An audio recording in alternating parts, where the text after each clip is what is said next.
আজকে অবশ্য আমি সকালে গেলাম তেলের পাম্পে, বুঝছেন? সকাল থেকে তেল দিচ্ছে না, পরবর্তীতে ওরা সুইচ ওপেন করে ওদের মিটারটা চেক করলো, বুঝছেন? চেক করার পর পেট্রোল দেখলো যে 480 লিটার। আবার ওই সেম মনে করেন যে অক্টেনও ওটা আছে, কিন্তু ওরা দিচ্ছে না। ওদের বয়ানটা হচ্ছে যে আমাদের তেল যদি এসে বিকেলে আসে, বিকেলে এক লরির তেল আসলে পরের দিন ওই তেলটা ওরা সাপ্লাই দেবে। তার মানে বোঝা যাচ্ছে তেলের পাম্পেরা ওরা স্টক করতেছে, কিন্তু দরকার নেই। ওরা ইচ্ছা করলে তো যে 50,000 টাকা তেল তো দিতে পারতো সারাদিন, মানে 300-500 করে গাড়িতে দিলেই তো হয়ে যেত, সবারই এটা মিটে যেত, তাহলে চাহিদা থাকতো না, তাই না?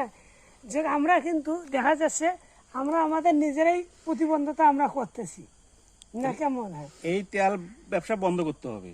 এটা বাংলাদেশের তেলের কোনো সংকট নাই, তেল ব্যবসা বন্ধ করলেই আর কোনো সমস্যা নাই। মানে এটা কিভাবে করণীয় করা এটা যায়, যে কিভাবে? হ্যাঁ, প্রতিটা পাম্পে আর্মি দিয়ে চেক করতে হবে, সেনাবাহিনী দিয়ে চেক করতে হবে।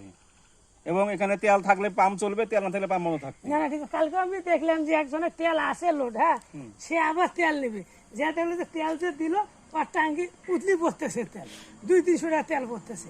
তাহলে তোমার যদি গাড়ি তেলের লোড থেকে তোমার আসার দরকার আছে, তো অপমান হয়। সুপ্রিয় দর্শক, হ্যাঁ আপনারা এই যে আমাদের যে আলোচনা দেখলেন, আসলে ঘটনাটা বাস্তব।